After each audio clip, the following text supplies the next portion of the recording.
Hey folks, it's almost Cannexus time. You know, I attended and presented at my first Canadian National Career Conference back in 1989. And every year I look forward to gathering with people who share my passion for career development. And in fact, some of my very best friends are people that I've met through these kinds of gatherings.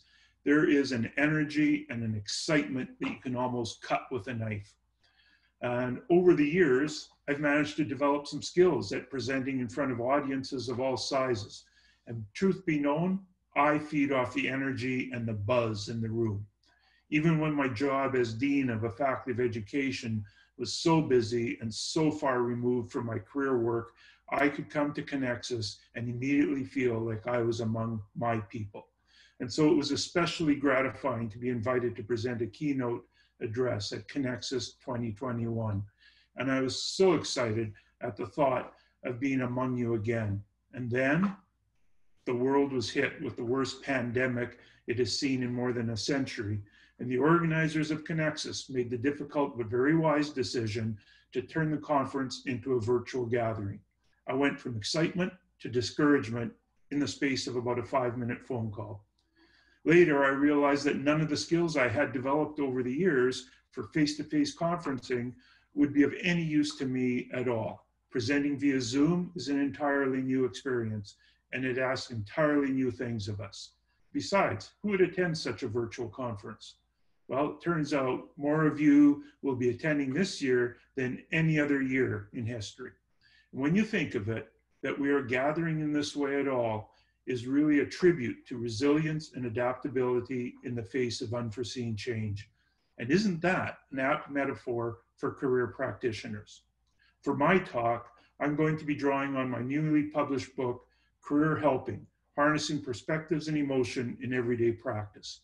I will be challenging you to find ways to harness the amazing power that perspective and emotion bring within your counseling practice. At no time in our history have we faced such change in the content of work, in the form of work, and even in the rate and frequency that we'll have to adapt. Every time we're faced with one of these changes, there are two interweaving processes happening at the same time. First, we develop a perspective that helps us to frame our understanding of our situation. And second, the change evokes emotions in us. And those emotions serve as filters that distort everything we perceive and everything that we do. Helping clients means so much more than identifying possible paths. In fact, I argue that clients will not even recognize possible paths until their current emotions are acknowledged and parked long enough to allow them to develop new perspectives. And here's where the irony comes in for me. I experienced an emotional response to the format change, disappointment. I had a perspective of what a presentation was going to be, and suddenly I had to face the fact that none of what I knew before was going to be of any help. I needed to reframe my perspective as a tribute to resilience and adaptability before I could regain my enthusiasm. So I'm calling on you, career professionals, to pay more attention to the emotional and perceptual content of your client situations. I hope you've made plans to join me.